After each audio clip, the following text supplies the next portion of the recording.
షేక్పేట్ నుంచి అయితే ఒక మ్యామ్ అయితే పేలీలు సర్వీస్ చేయించుకోవడం కోసం అయితే వచ్చారు. చూడండి ఎలా ఉన్నాయో, చాలా ఉన్నాయి. చూడండి ఎలా ఉన్నాయో.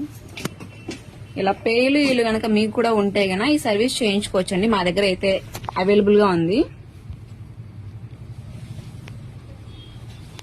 ఈ సర్వీస్ మీకు కూడా కావాలి అనుకుంటే స్క్రీన్ పైన ఉన్న నంబర్లను సేవ్ చేసుకుని వాట్సాప్ మెసేజ్ ద్వారా అయినా కాల్స్ ద్వారా అయినా కానీ మీ అపాయింట్మెంట్ ని తీసుకోవచ్చు. చూడండి వీళ్ళు పేర్లు ఎలా ఉన్నాయో, అసలు హెయిర్ ఎంత లాంగ్ ఉందో అంతా ఉన్నాయి. అసలు మార్నింగ్ 10 to నైట్ 10 వరకు ఓపెన్ లోనే ఉంటుంది. సండే కూడా ఓపెన్ లోనే ఉంటుంది. ఇప్పుడైతే చూసారు కదా, మేడంకి అయితే మొత్తం పేర్లు ఇల్లు అన్నది రిమూవ్ చేస్తాం. స్టార్టింగ్ అయితే చూసారు కదా, చాలా పేర్లు ఇల్లు అంటూ ఉన్నాయి. ఇప్పుడైతే ఈ మిషన్స్ తో మొత్తం పేర్లు ఇల్లు అన్ని రిమూవ్ చేసి పంపిస్తున్నాం మ్యామ్ని. మిషన్ తో ఇలా క్లీన్ చేస్తాక ఇలా క్రీమ్ అయితే